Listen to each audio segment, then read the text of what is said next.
Namaskar, I am Dr. Nitin Shrivastava. I am a consultant urologist working in Gurgaon. आज हम बात करेंगे prostate enlargement के बारे में, उससे रिलेटेड मिथ्स या मिस इन्फॉर्मेशन के बारे में और कॉमन क्वेश्चंस के बारे में। हमारे ओपीडी में प्रोस्टेट से रिलेटेड जो भी पेशेंट्स आते हैं, कुछ कॉमन उनकी क्वेरीज होती हैं। सबसे ज्यादा जो पेशेंट्स हमसे पूछते हैं वो ये कहते हैं कि डॉक्टर साहब हमें प्रोस्टेट हो गया है और अब इसका क्या इलाज करना है। हमें ये समझना होगा कि प्रोस्टेट होना कोई बीमारी नहीं है। Prostate is a normal organ in every male's body. हर मर्द के बॉडी में प्रोस्टेट नाम का एक ऑर्गन होता है। प्रोस्टेट होना कोई बीमारी नहीं है। नेक्स्ट क्वेश्चन आता है कि डॉक्टर साहब प्रोस्टेट बढ़ गया है, हमने अल्ट्रासाउंड कराया था और अल्ट्रासाउंड में प्रोस्टेट की साइज बहुत बड़ी दिखा रहे हैं। अगेन प्रोस्टेट का एनलार्जमेंट भी कोई बीमारी नहीं है, ये भी एक मिस इन्फॉर्मेशन है। हम अननेसेसरी की चिंता करते हैं, एंजाइटी करते हैं और कई बार अननेसेसरी ट्रीटमेंट हो जाता है। इसको आइए हम डिटेल में समझते हैं कि प्रोस्टेट क्या होता है, प्रोस्टेट एनलार्जमेंट क्या है और ये कब परेशान कर सकता है। इसको हम कुछ मॉडल्स के द्वारा समझते हैं। देखिए, नॉर्मल ह्यूमन बॉडी में जो यूरिन बनती है किडनी से, वो नीचे आके पेशाब की थैली में, ब्लैडर में इकट्ठा होती है। ये यूरिन इकट्ठा करने की पेशाब की थैली है। यहां से पेशाब होकर निकलता है और बाहर पेनिस के थ्रू बाहर आ जाता है। This is penis, this is testis and ये ब्लैडर है। नाउ पेनिस और ब्लैडर के बीच में प्रोस्टेट नाम की एक ग्लैंड बैठी होती है। यूरिन को प्रोस्टेट से होते हुए निकलना होता है। अच्छा, प्रोस्टेट ग्लैंड एक बॉडी का ऑर्गन है, ग्लैंड है, जिसका रिप्रोडक्शन में कुछ कंट्रीब्यूशन होता है, सीमेन का कुछ पार्ट बनाने में कंट्रीब्यूशन होता है। प्रोस्टेट ग्लैंड जब ब्लैडर से पेशाब निकलता है, इसके बीच के चैनल से होते हुए पेशाब को निकलना होता है। पेशाब की थैली से निकलकर प्रोस्टेट ग्लैंड के चैनल से होते हुए पेनिस के थ्रू बाहर, ये यूरिन का नॉर्मल रास्ता होता है। इसको हम इस मॉडल से भी समझ सकते हैं। ये नॉर्मल ब्लैडर है, ये चैनल है जहां से प्रोस्टेट के बीच में जो जगह है जहां से यूरिन निकलती है, और यहां पर पेनिस है। प्रोस्टेट ग्लैंड के बारे में एक बड़ी खास बात यह है कि एज के साथ प्रोस्टेट की साइज बढ़ती जाती है age compare to other organs, जिनकी साइज बढ़ना, लेंथ बढ़ना एक एज के बाद रुक जाती है। प्रोस्टेट की साइज बढ़ती रहती है। प्रोस्टेट की साइज आपकी एज के साथ बढ़ेगी। It can be considered as an ageing process. जैसे बाल सफेद होते हैं, स्किन का टेक्सचर चेंज होता है, बाकी चेंजेस होते हैं, इसी तरह से प्रोस्टेट की साइज बढ़ती है।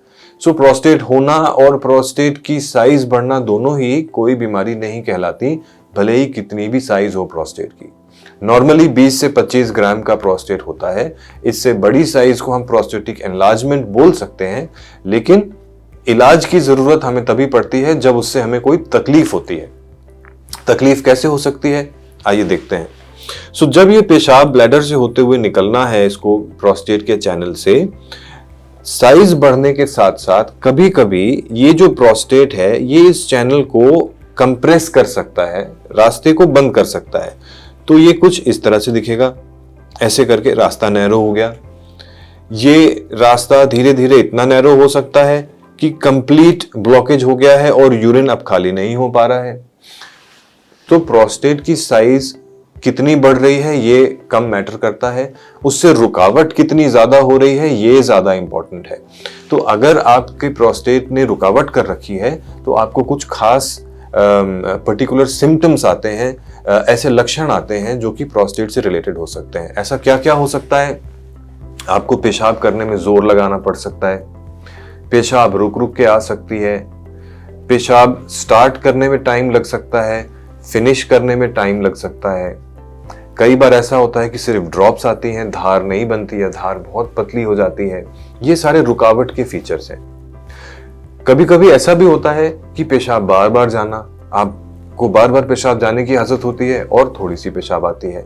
ये इसलिए होता है क्योंकि आपका ब्लैडर यूरिन को पुश करता है, रुकावट के अगेंस्ट एक स्लो धार में थोड़ी सी पेशाब बाहर आती है और ये पेशाब की थैली उसको बाहर निकालने की प्रक्रिया में थक जाती है क्योंकि आगे रुकावट है, and then it stops pumping. So आप थोड़ी सी यूरिन करके आपकी पेशाब बंद हो जाती है, आप वापस आते हो, ब्लैडर में ढेर सारा पेशाब बचा रहता है, उसके कारण आपको फिर से कुछ टाइम बाद हाजत होती है, फिर पेशाब आती है और यही प्रक्रिया चलती रहती है। इस रुके हुए पेशाब में इन्फेक्शन बन सकता है, यूटीआई हो सकता है, तो आप यूरिनरी इन्फेक्शन के साथ डॉक्टर के पास आते हो। कभी कभी बहुत ज्यादा प्रेशर बढ़ने से इस प्रोस्टेट के अंदर से ब्लीडिंग स्टार्ट हो सकती है, पेशाब में खून आ सकता है।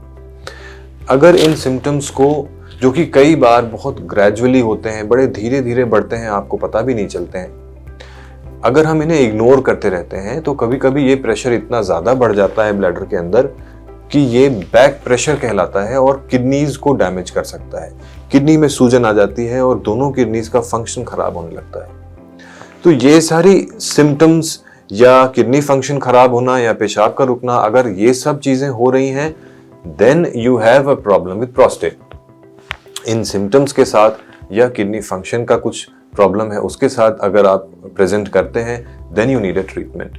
अगर आपको किसी भी तरह की पेशाब करने में तकलीफ नहीं है, आपके यूरिन में ब्लड नहीं आ रहा, इन्फेक्शन नहीं हो रहा, स्टोन्स नहीं बन रहे हैं ब्लैडर में, आपका किडनी फंक्शन नॉर्मल है, किडनीज में कोई स्वेलिंग नहीं है, तो प्रोस्टेट की कितनी भी साइज हो उसकी ट्रीटमेंट की जरूरत नहीं होती।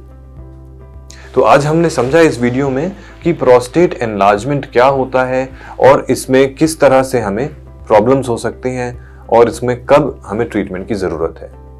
मेरी सलाह आपको यह है, खासकर कि 60 इयर्स के बाद ये प्रॉब्लम शुरू होती है।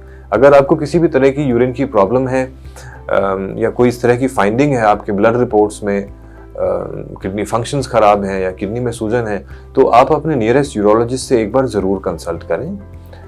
हो सकता है आपको ट्रीटमेंट की जरूरत ना हो, पर हो सकता है आपको कुछ एक दवाई से आराम मिल जाए। सो आजकल बहुत अच्छी मेडिसिन हैं, इनके बारे में हम नेक्स्ट वीडियो में बात करेंगे। अगर आपकी कोई भी क्वेरीज हैं, post it in the comment box, I will be happy to reply. Thank you.